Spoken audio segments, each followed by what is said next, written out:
Hello ladies and gentlemen, welcome back to another episode here on European Confessions. The following story that you're going to be listening to, it comes from a translation of a message that I received, and the translation of that message, it reads like this. Hello Brother Nanshi, how are you?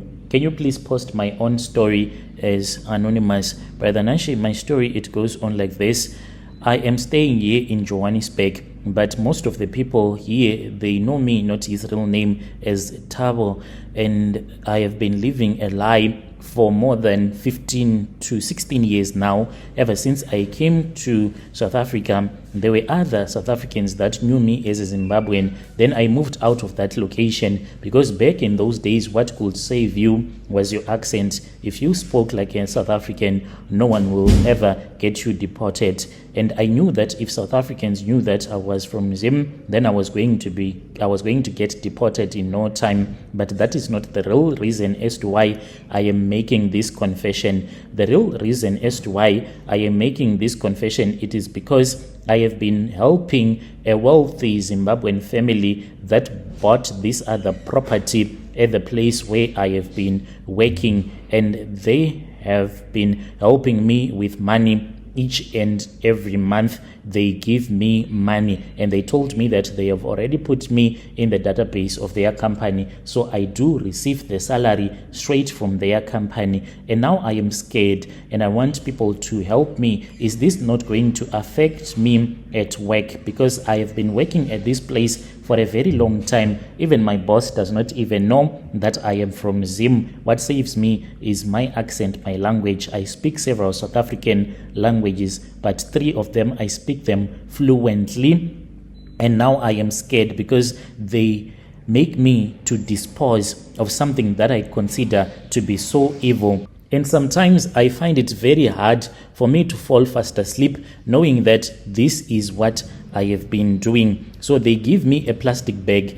The first month when they used to give me this plastic bag, I will never open it up until one day I said, let me open, let me see what is going on here. And I saw that there will be a lot of blood that will be mixed with human hair. And I think that the hair, they do collect it from the wife's side because she has a salon, a very expensive salon. So every Monday morning in the estate where I am working as a gardener, when we go around removing all the plastic bags, then they give me a small plastic bag that will be full of blood, and they will tell me to hide it from the other people that I work with, such that each and every Monday when I go to work, I carry a very small bucket, and then I place that plastic bag inside that bucket so that the blood won't be on my school bag, and then I will take it back to the informal settlement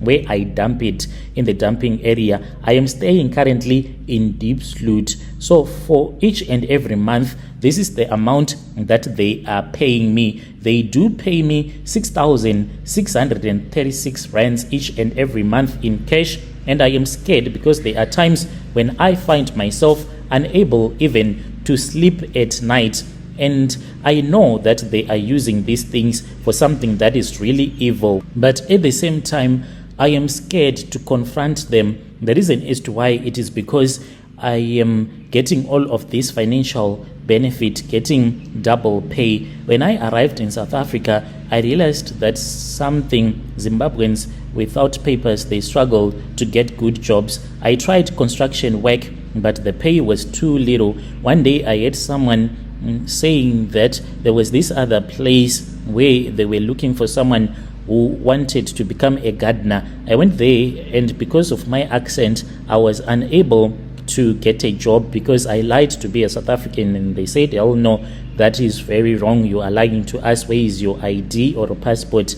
I ran away because that guy, he was a police officer. So I then started teaching myself Afrikaans, and I was also staying in a community where there were African speaking community. I started learning Zulu, also stayed with a Xhosa speaking woman, and even the way that I speak, you can think that I am a natural Xhosa speaking man. And then I changed my name. I used to be called Tawanda. Why Tawanda? And I said, let me call myself Thabo. I lied about my birthplace, saying that I was born in Uppington, even went there so that I can familiarize myself with that place. And that is how I became a South African. And I started working at this luxury estate. I got a job as a gardener, and it is here in Joburg. It has big mansions. A lot of people, mostly foreign politicians, they have houses there, and nobody even suspects that I am a Zimbabwean. But among all the residents, there is this other wealthy family that is from Zim. They are very quiet. Even when you are working at their house, they never go outside. They always look at you from the windows. And then they are always traveling to their country each and every month.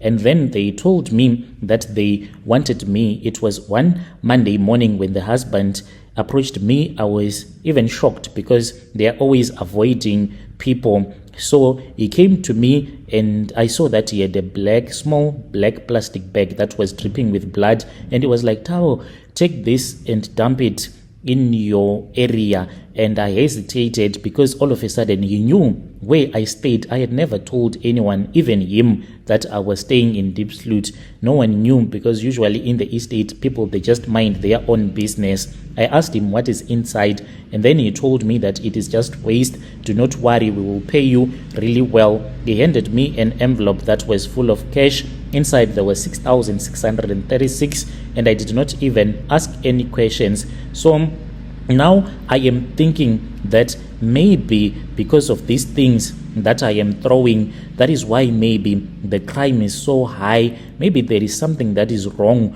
with this blood that I am dumping. Maybe I am inviting evil spirits back to Diepsloot each and every Monday when I bring back the blood. I have been doing this. I get my money without even thinking about anything. The only challenge sometimes that I face is that I can have a dream. In this dream, I'll be standing here in this location where I am staying next to the dumping site. Then I will see sometimes a small child, and I can even hear that small child that will be crying. But this child, I don't know how to explain. This child will be without skin, like you can see the veins, everything that will be happening underneath. And I know that these children that I see in my dreams, maybe they are from women that have abortions. I am just thinking here, can you please post my story so that other people can help me out?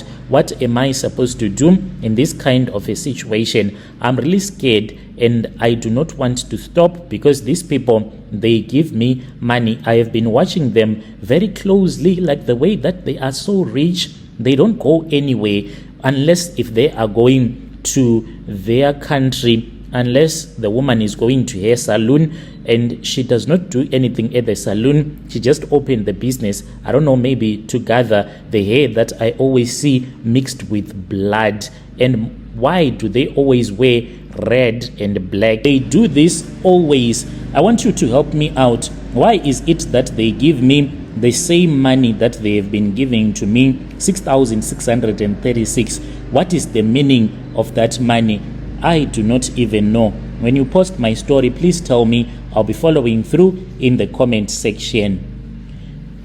Dear listeners, right there was a message from our brother Tawanda, codenamed Thabo. He has been in South Africa, and he's saying that he wants our help. Must he keep on accepting this money from this family? Maybe whenever you go and throw away the blood that will be mixed with the human hair, maybe they will be taking spiritual gifts, we don't know, maybe from the people in that community where you are staying. He's suspecting that the reason as to why there is a high crime rate, it is because of those plastic bags that he dumps that will be full of blood in Diepsloot. Strange things indeed, they do happen in this world.